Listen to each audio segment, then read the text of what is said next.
अभिवादन स्वीकार कीजिए ब्रजेश मिश्रा का। और आप देखना शुरू कर चुके हैं द डिबेट। बहनों भाइयों, आज हम उत्तर प्रदेश में सत्ता पक्ष और प्रतिपक्ष की आक्रामक राजनीति के बारे में आज की परिचर्चा में बातचीत करेंगे। उत्तर प्रदेश में आप देख रहे होंगे कि विशेष तौर पर जो अभी बाई इलेक्शंस के रिजल्ट आए हैं, मैनपुरी, खतौली और रामपुर के बाद, इसके बाद उत्तर प्रदेश की राजनीति में आप ये पा रहे होंगे कि आक्रामकता पहले के मुकाबले कई गुना बढ़ गई है और विचारधारा के स्तर पर भी और आमने सामने भी टकराने के लिए सत्ता पक्ष और प्रतिपक्ष परस्पर तैयार है। यह आक्रामकता के पीछे के कारण क्या हैं और क्या समाजवादी पार्टी का इन 2 सीटों पर जीतना ये उनके नई ताकत दे रहा है, या फिर भारतीय जनता पार्टी किसी भी कीमत पर अपनी ज़मीन से 1 इंच पीछे हटने को तैयार नहीं है। आज की परिचर्चा का केंद्र बिंदु यही रहने वाला है।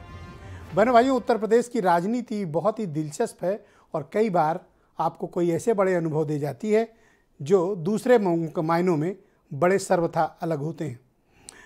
आप देख रहे होंगे कि बाई इलेक्शंस के नतीजों के पश्चात, विशेष तौर पर मैनपुरी, खतौली और रामपुर के नतीजों के बाद उत्तर प्रदेश की राजनीति में बड़ी गर्माहट है। वहाँ के नतीजों के फौरन बाद जब निकाय चुनाव में आरक्षण का मुद्दा आया तब भी, और आरक्षण के मुद्दे के बाद अब जब डिजिटल मीडिया, सोशल मीडिया पर ट्विटर वार छिड़ी, उसके पश्चात भी आपने देखा होगा कि यूपी की पॉलिटिक्स में सत्ता पक्ष यानी ruling party Bharatiya Janata party और अपोजिशन में की पार्टी समाजवादी पार्टी के बीच टकराहट बड़ी तेज होती जा रही है। वैचारिक स्तर पर भी लड़ाई लड़ी जा रही है, ज़मीन पर भी लड़ी जा रही है और गाली गलौज के माध्यम से भी लड़ी जा रही है। हर वो हथकंडे अपनाए जा रहे हैं जिनसे उत्तर प्रदेश की राजनीति पर अपनी अपनी ज़मीन को ज़्यादा से ज़्यादा कब्जा करने की कोशिश है। तो अखिलेश यादव का आप इन दिनों आक्रामक रुख देख रहे होंगे। विशेष तौर पर आपने तब देखा होगा जब मैनपुरी और राम खतौली के नतीजे उनके पक्ष में जाने के पश्चात अखिलेश यादव अब काफ़ी आक्रामक मुद्रा में दिख रहे हैं, चाहे वो उनके बयान हों, चाहे वो उनके एक्ट हों। और जो लोग ये कहते थे कि अखिलेश यादव पार्टी दफ्तर में ज़्यादा समय देते हैं, अब अखिलेश यादव आजकल जिलों के दौरे पे अधिक रहते हैं। तो अखिलेश यादव का फील्ड में उतरना, कार्यकर्ताओं के लिए लड़ना और लड़ने के लिए किसी भी हद तक चले जाना, ये क्या उनकी बदलती हुई राजनीति का संकेत है, या फिर अखिलेश यादव अब समझ गए हैं कि कार्यकर्ताओं के साथ खड़े होना ही उनके पास यही एक विकल्प शेष है। चाचा शिवपाल यादव के साथ आने के पश्चात समाजवादी पार्टी में एक जोश का माहौल है और विशेष तौर पर उपचुनाव जीतने के बाद एक कॉन्फिडेंस गेन किया है प्रतिपक्ष ने। लेकिन भारतीय जनता पार्टी अभी कहीं से कमज़ोर होती दिखाई नहीं दे रही है। ना बीजेपी ने अभी कोई बड़ी अपनी ज़मीन गंवाई है और ना बीजेपी के खिलाफ कोई ऐसा मुद्दा खड़ा हो पा रहा है जिससे अपोजिशन उसके किले में सेंध लगाने में कामयाब हो। तो इन सब के बीच ये आक्रामकता की राजनीति उत्तर प्रदेश में क्यों शुरू हो गई? और बहनों भाइयों, मैं याद दिलाना चाहता हूँ, आक्रामकता की ये राजनीति उत्तर प्रदेश की सियासत की तासीर है। कैसे? यूपी में जब भी हुआ है, 2 नेताओं का हमेशा आमना सामना हुआ और बड़ी तगड़ी जंग भी छिड़ी है। आप याद कर लीजिए मुलायम सिंह का दौर, आप याद कर लीजिए मायावती का दौर, आप याद कर लीजिए अखिलेश यादव का दौर, और अब जब मुख्यमंत्री योगी आदित्यनाथ और अखिलेश यादव आमने सामने हैं। ये लड़ाई पार्टी, ये लड़ाई विचारधारा, ये लड़ाई सत्ता और प्रतिपक्ष से ज़्यादा व्यक्तित्व की लड़ाई बन गई है। और ये जंग कोई सामान्य नहीं है, ये असामान्य है, असाधारण है, क्योंकि दोनों नेता समकालीन हैं। दोनों के पीछे उनका रिच पॉलिटिकल बैकग्राउंड है।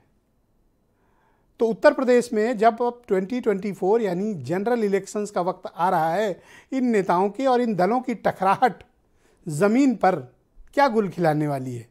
आज की परिचर्चा में हम इन बिंदुओं पर चर्चा करेंगे।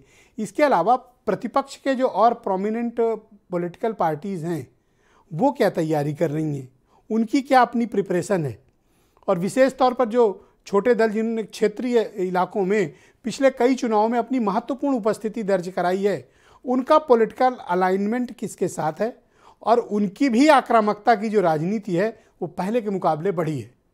तो आप ये पाएंगे कि पिछले 3 चुनावों के मुकाबले अब यूपी में एग्रेशन की पॉलिटिक्स हो रही है और एग्रेशन किसी भी हद तक जाने को तैयार। क्या ये बदलाव का संकेत है यूपी में, या 24 की लड़ाई बेहद गंभीर और ख़तरनाक होने वाली है। आज परिचर्चा इन्हीं बिंदुओं पर होगी। पहले आप कुछ बयान सुनिए। भारतीय जनता पार्टी का कार्यकर्ता हमेशा जनता के बीच रहता है, जनता के मन को टटोलता है, जनता के मन की सुनता है, उनके मन की पूर्ति करती है सरकार। तो जब ऐसा काम करेगी सरकार, जब सबका साथ, सबका विकास, सबका विश्वास और सभी के प्रयास के साथ रहेगी, तो निश्चित रूप से सामने चाहे कोई हो, भारतीय जनता पार्टी अपने विजय के लक्ष्य पे आगे बढ़ेगी। 24 में भारतीय जनता पार्टी ने 80 सीटें जीतने का उत्तर प्रदेश का लक्ष्य रखा है, जिसे पूरा करेगी। समाजवादी पार्टी 2024 के लोकसभा को देखते हुए संगठन मजबूत कर रही है। किसानों के बीच, व्यापारियों के बीच, वकीलों के बीच जो सरकार की नाकामी है, उन नाकामियों को उजागर करते हुए 2024 में भारतीय जनता पार्टी का विजय रथ उत्तर प्रदेश से ही समाजवादी पार्टी रोकेगी।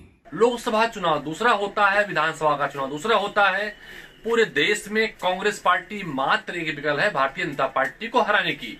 जिस तरह से राहुल गांधी जी ने लगातार पदयात्राएं की है, राहुल गांधी जी की पर्सनालिटी में जबरदस्त इजाफा हुआ है, लोगों में स्वीकार्यता बढ़ी है राहुल गांधी के प्रति, उसका फायदा कांग्रेस पार्टी को मिलेगा। और आप नोट करके रखिएगा, 2024 में कांग्रेस पार्टी भारतीय जनता पार्टी को हराएगी। तो बहनों भाइयों, आज की परिचर्चा को आगे बढ़ाते हैं। मेरे साथ आनंद दुबे भारतीय जनता पार्टी से